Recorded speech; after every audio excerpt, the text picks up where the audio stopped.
L'ambition doit-elle être sans pitié?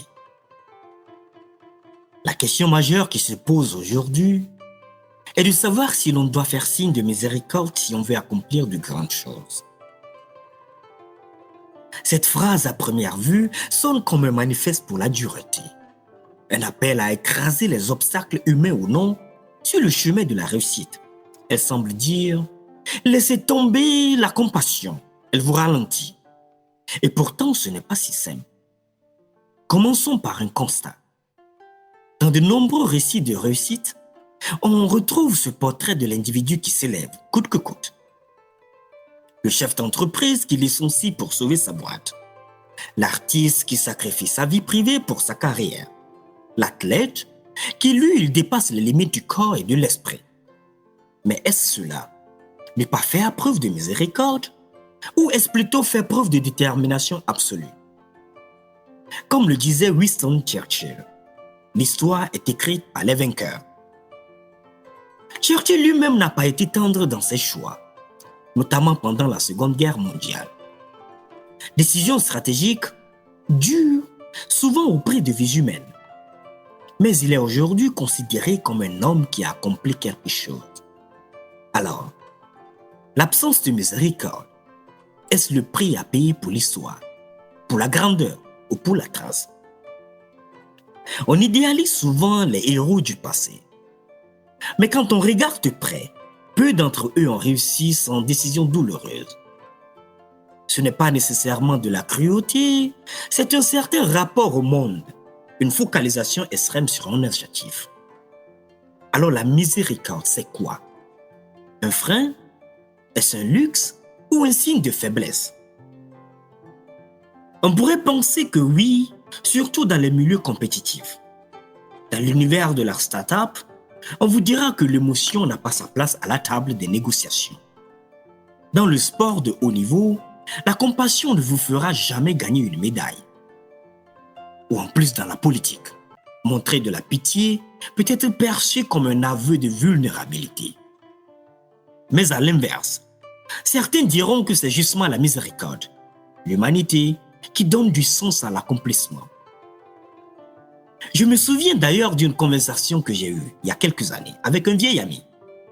Un de ces amis qu'on ne voit pas si souvent, mais avec qui chaque échange a la densité d'un roman. Il venait de lancer sa 3e entreprise. Ça marchait fort, très fort. Et en l'écoutant, je me suis surpris à lui demander « Tu dors la nuit avec tout ce que tu fais d'ailleurs, tout ce que tu dois trancher ?» Il a souri. Il sourit grandement, un sourire un peu fatigué. Quand tu veux accomplir quelque chose, vraiment accomplir, tu n'as pas de luxe d'être miséricordieux. Cette phrase qui me disait m'a frappé. Elle s'est logée quelque part entre mes côtes et depuis, elle y est restée. Quand tu veux accomplir quelque chose, vraiment accomplir, tu n'as pas de luxe d'être miséricordieux. Dans notre monde, on admire les bâtisseurs, les conquérants, les pionniers, ceux qui avancent malgré tout. Malgré les doutes, malgré les autres, on le voit comme des modèles, des icônes. Mais à quel prix? Prenez par exemple Adjo, une pianiste de renom, talent précoce, carrière fulgurante. Elle a sacrifié ses amis, sa famille, parfois même sa santé pour la musique. Je lui ai demandé un jour si elle regrettait. Elle m'a répondu sans hésiter. Non, parce que si j'avais été douce, plus indulgente, je n'en serais pas là aujourd'hui. Je ne suis pas devenue grande en étant gentille. En moi, je suis resté là, silencieux.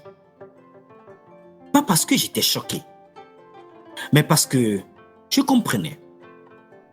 Le monde ne laisse pas toujours la place à la compassion. Dans une salle de réunion, dans une compétition sportive ou dans une salle d'audience, la miséricorde peut être perçue comme une faiblesse. Et pourtant, je me demande, est-ce vraiment de la faiblesse? Est-ce une forme plus rare, plus courageuse de force? Je repense plus loin encore à un autre vieil ami, un entrepreneur social que j'ai eu une fois rencontré au Bénin, Malik. Il aurait pu faire fortune à Paris, mais il a choisi de monter des projets dans les quartiers oubliés, de créer des ponts plutôt que des murs. Je lui ai demandé pourquoi. Il m'a regardé tout droit, les yeux calmes, et me disait ceci. Parce que mon cher ami, réussir, ce n'est pas écraser, c'est faire en sorte que d'autres réussissent avec toi. Alors que veut-on dire quand on affirme que ceux qui cherchent à accomplir des choses ne doivent pas faire preuve de miséricorde? Peut-être qu'on parle de lucidité, de cette capacité à prendre des décisions difficiles, de ne pas laisser les émotions diriger chaque pas. Mais il y a une frontière fine entre la détermination et la déshumanisation. C'est un équilibre précaire, comme marcher sur une corde raide entre deux tours. D'un côté, l'ambition, de l'autre, l'empathie. Tomber d'un côté et on devient froid, solitaire, obsédé par la réussite. Tomber de l'autre et on s'oublie.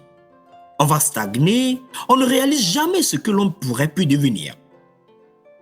Un autre ami se confiait une fois à moi en disant ceci. J'ai monté ma boîte, j'ai gagné des millions. Et pourtant, je me lève parfois le matin avec un vide au fond du ventre. J'ai perdu vraiment des gens en route, je me suis perdu un peu aussi. Alors, peut-être que la vraie question n'est pas faut-il être pitoyable pour réussir, mais plutôt jusqu'où sommes-nous prêts à aller pour accomplir et que sommes-nous prêts à sacrifier. Car on peut toutefois construire des empires et se retrouver seul dans une forteresse. On peut atteindre le sommet et se rendre compte qu'on a laissé notre humanité au pied de la montagne. Je n'ai pas moi-même de réponse définitive, mais seulement cette conviction. La miséricorde n'est pas du tout une faiblesse, c'est un choix. Et parfois, c'est ce choix qui donne du sens à ce qu'on appelle chose accomplie. Alors oui, ceux qui veulent l'accomplir doivent être forts, mais la vraie force, c'est peut-être de ne pas devenir invincible, de rester humain, même au sommet. La miséricorde n'est pas du tout l'ennemi de l'action. C'est ce qui permet d'ailleurs à l'action d'avoir une valeur morale. Sans elle, on entre dans le domaine du cynisme pur, où l'autre n'existe que comme un obstacle. Ce n'est plus de l'accomplissement, c'est de la domination. Alors peut-être faut-il nuancer.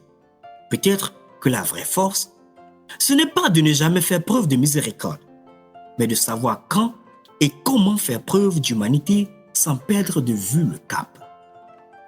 C'est cette tension permanente entre le but à atteindre et les valeurs à préserver. Et vous, chers auditeurs, qu'en pensez-vous? Avez-vous dû laisser de côté votre compassion pour accomplir quelque chose?